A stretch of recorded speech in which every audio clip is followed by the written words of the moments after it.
especially by MSMEs.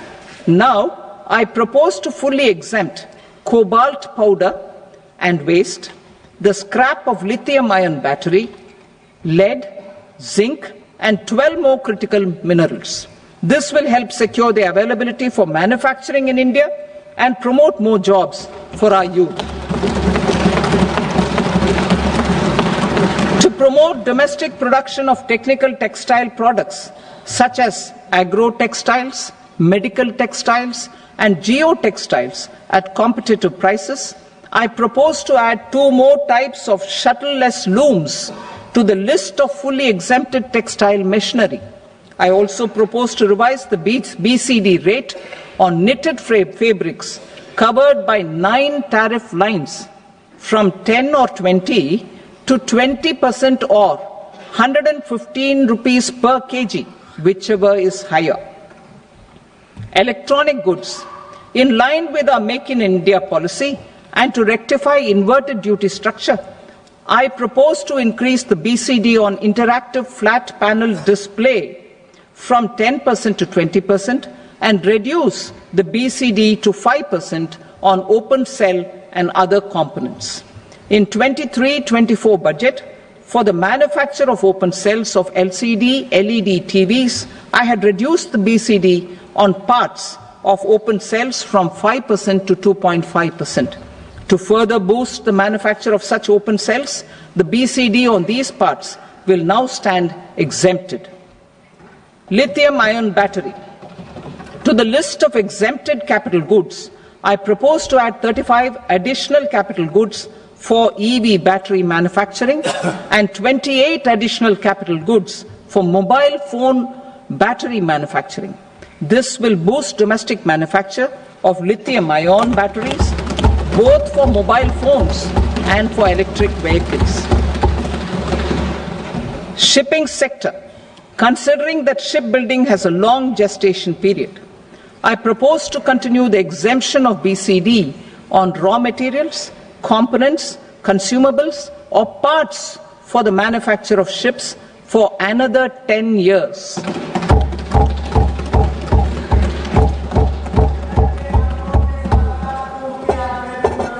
I also propose the same dispensation for shipbreaking to make it more competitive. Telecommunication.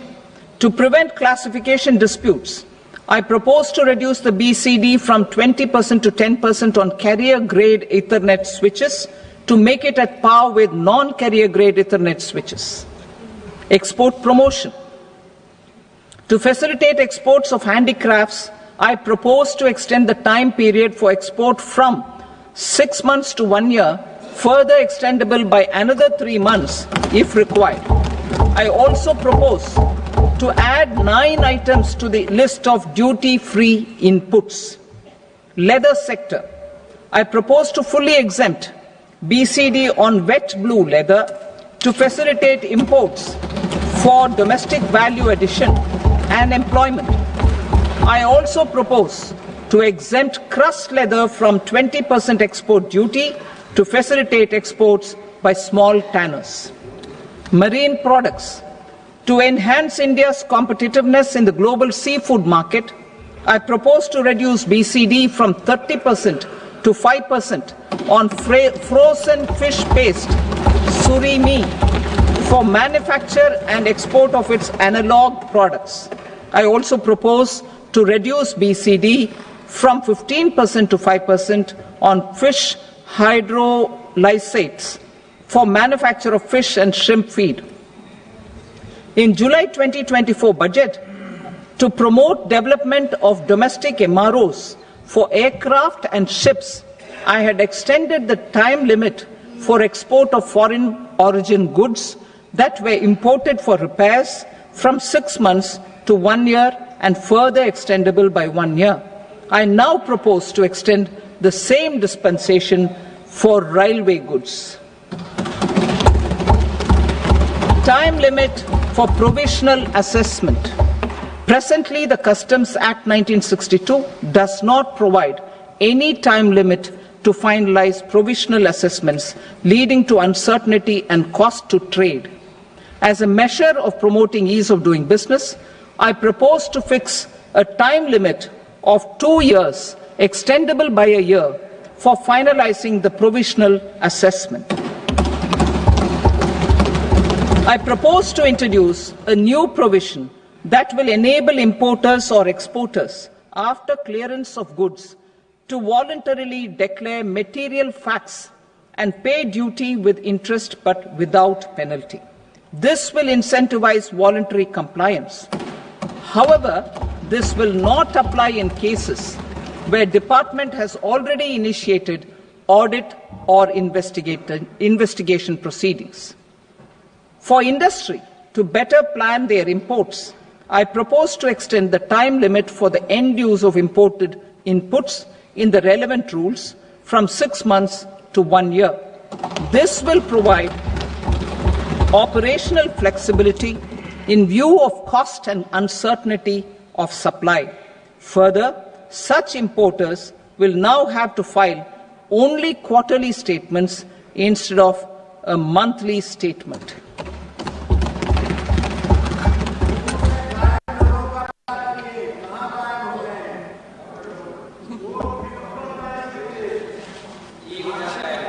I now come to my direct tax proposals. In Part A, I have briefly underlined taxation reforms as one of key reforms to realize our vision of Vikasit Bharat. In respect of criminal law, our government had earlier ushered in Bharatiya Nyaya Sanhita, replacing Bharatiya Danda Sanhita. I am happy to inform this august House and the country that for new income tax bill will carry forward the same spirit of Nyaya in its drafting as well. The new bill will be clear and direct in text, with close to half of the present law in terms of both chapters and words. It will be simple to understand for taxpayers and tax administrators, leading to tax certainty and reduced litigation. Reforms, however, are not a destination. They are means to achieve good governance for our people and economy. Providing good governance primarily involves being responsive. The Tirukural captures this in verse 542, which reads, "Vaanokki vaazhum ulagallam, mannavan kol nokki vaazhum kudi," meaning, just as the living beings live expecting rains, citizens live expecting good governance. Our government is committed to keeping an ear to the ground and a finger on the pulse and responding while balancing our national building efforts.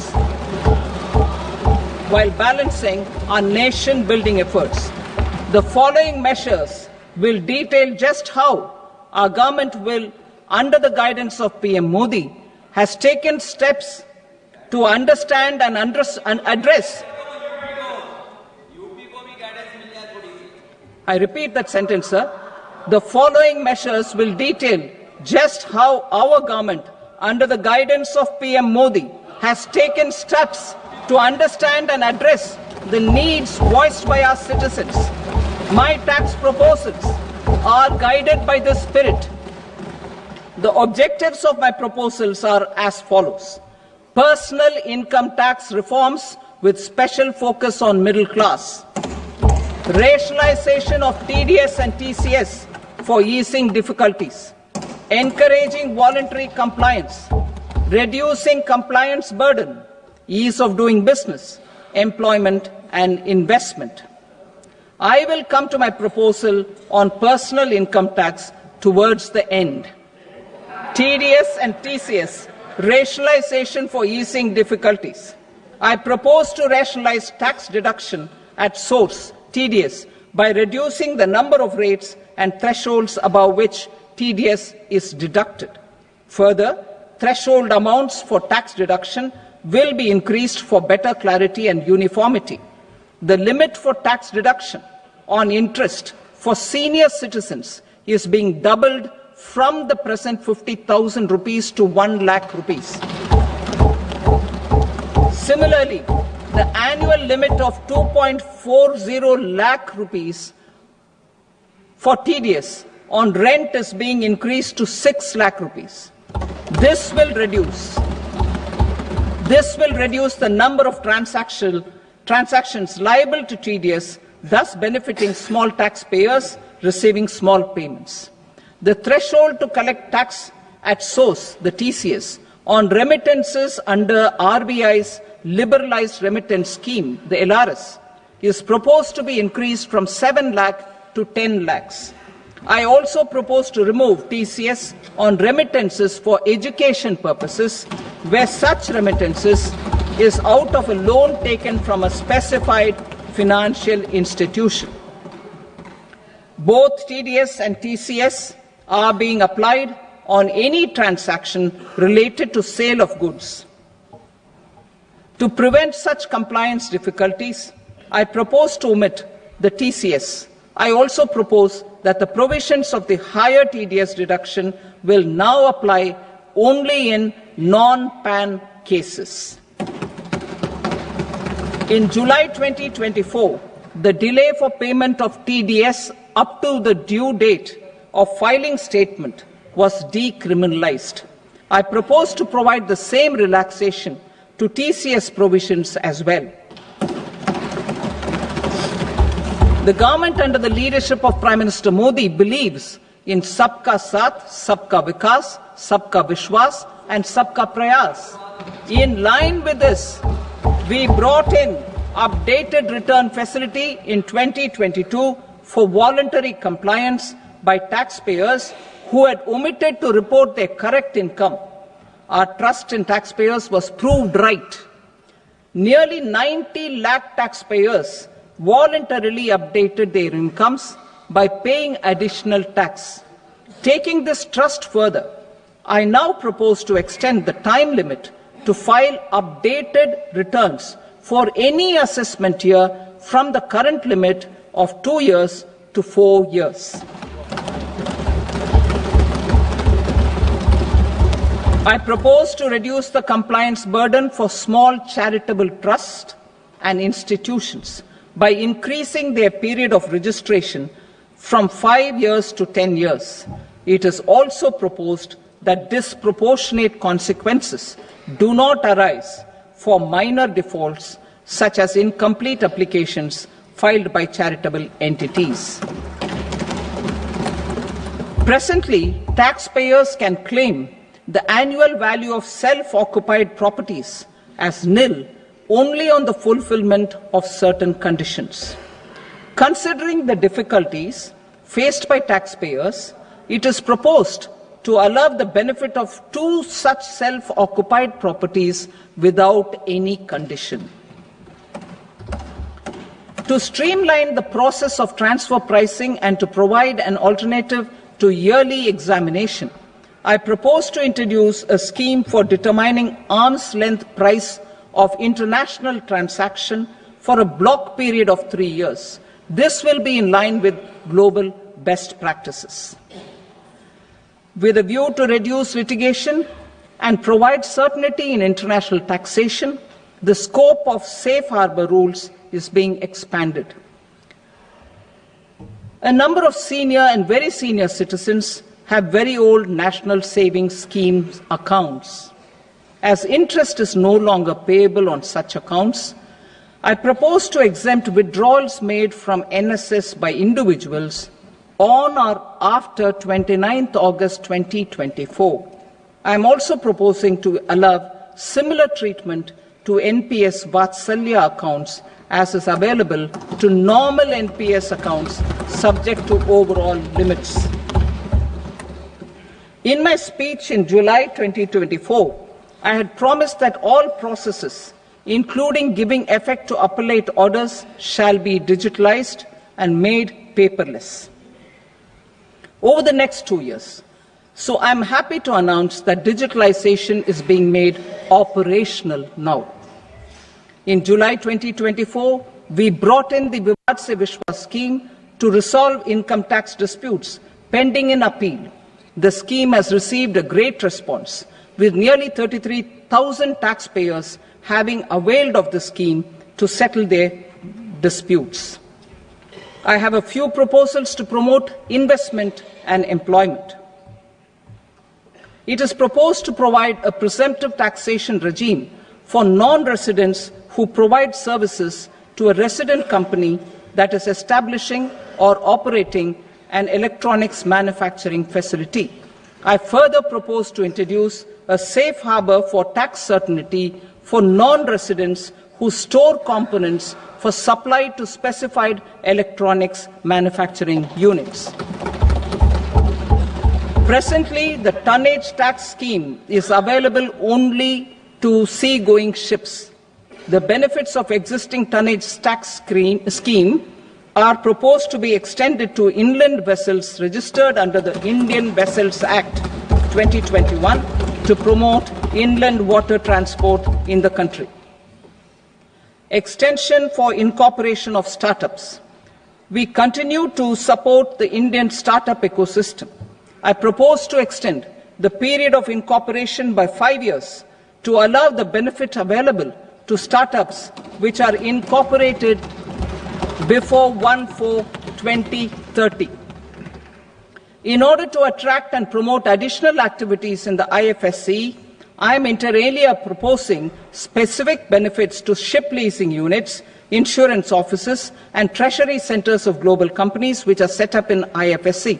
Further, to claim benefits, the cut-off date for commencement in IFSC has also been extended by 5 years to 31/3/2030. Category 1 and Category 2 AIFs are undertaking investments in infrastructure and other such sectors. I propose to provide certainty of taxation to these entities on the gains from securities, to promote funding from sovereign wealth funds and pension funds to the infrastructure sector. I propose to extend the date of making an investment by 5 more years up to 31st March 2030.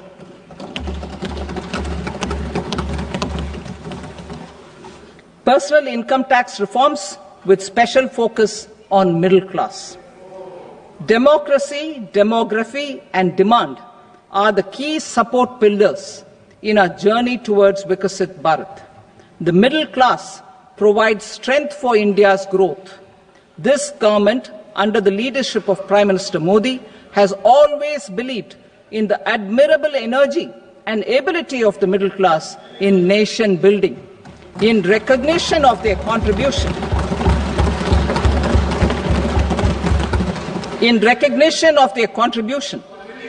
we have periodically reduced their tax burden. Right after 2014, the nil tax slab was raised to 2.5 lakhs of rupees, which was further raised to 5 lakh rupees in 2019 and to 7 lakh rupees in 2023. This is reflective of our government's trust on the middle class taxpayers. I am now happy to announce that there will be no income tax payable up to income of 12 lakh rupees.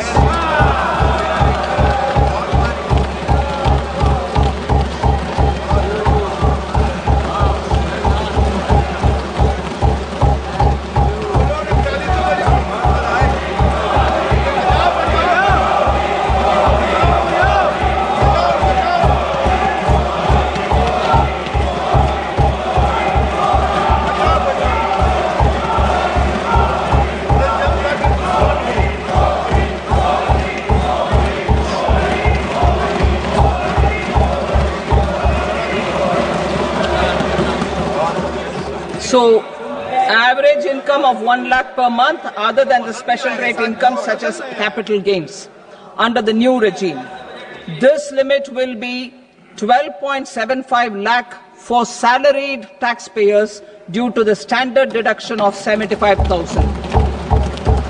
Slabs and rates are being changed across the board to benefit all taxpayers. The new structure will substantially reduce the taxes of the middle class and leave more money in their hands, boosting household consumption, savings, and investment. In the new tax regime, I propose to revise tax rate structures as follows. 0 to 4 lakh rupees nil, 4.8 lakh rupees to 4 to 8 lakh rupees 5%, 8 to 12 lakh rupees 10%, 12 to 16 lakh rupees 15%, 16 to 20 lakh rupees 20%, 20 to 24 lakh rupees 25%, and above 24 lakh rupees 30%. To